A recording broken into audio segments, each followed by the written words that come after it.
Hello, second year. Today we discuss about different AC circuits.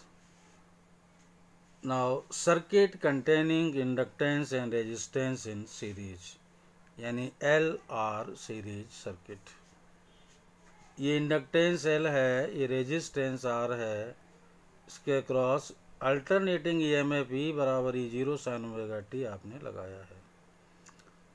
ये LR circuit कहलाता है. Suppose an EMF E is equal to E0 sin omega t is applied across LR circuit. If I is the current flowing in the circuit, अगर इस circuit में इस EMF की वजह से I करंट बह रही है, then potential difference across the resistance R के अक्रॉस जो पोटेंशियल ड्रॉप होगा VR, ये होगा I इंटू R. और ये जो VR है it is in face with the current I. अगर इस फेसर डायग्राम में देखें, इधर करंट फ्लो कर रही है और इसी तरफ है ये V R. Now potential difference across inductance L के अक्रॉस जो पोटेंशियल डिफरेंस डेवलप होगा V L, it is I into XL.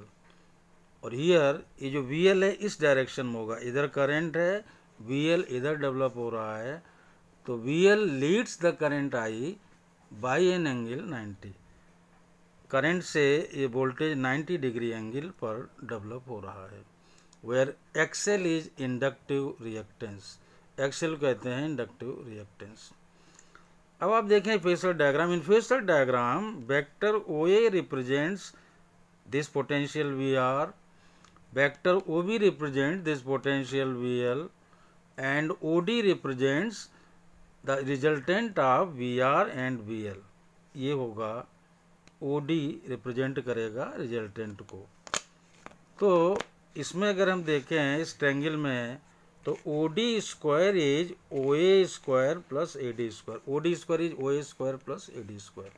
Since AD is equal to OB, so E square, ये E हुआ, E square is VR square plus VL square. ये voltage equation है, इसको आपको याद रखना है. ये वोल्टेज इक्वेशन है, इसको आपको याद रखना है. Now VR is IR, VL is IXL, ऊपर में निकाला, I square common, R square plus XL square. तो इससे हमने निकाला current I is equal to EMF E upon root R square plus XL square. ये करंट की इक्वेशन हो गई, याद रखना है. Now the total resistance of the circuit is called impedance Z of the circuit. याद रहे इम्पीडेंस क्या होता है, total resistance of the circuit, here LR circuit. तो this impedance Z is equal to root R square plus XL square. The reciprocal of the impedance is called admittance of AC circuit. Admittance of AC circuit, reciprocal of impedance. और एक खास चीज जो आप यहाँ देख रहे हैं सर्किट में, देखें फेसर डायग्राम में, current I lags behind the applied EMF E by phase angle phi. ये फेस एंगल फाई से यहाँ पर ये लैग कर रही है, पीछे पीछे चल रही है वोल्टेज से. और अगर देखें ट्रायंगल से तो tan phi is equal to VL upon VR, VL upon VR, VL is IXL, VR is IR, so XL upon R. तो tan phi जो फेस एंगल फाई है उसका tan phi is equal to omega L by R. ये आपको याद रखना है.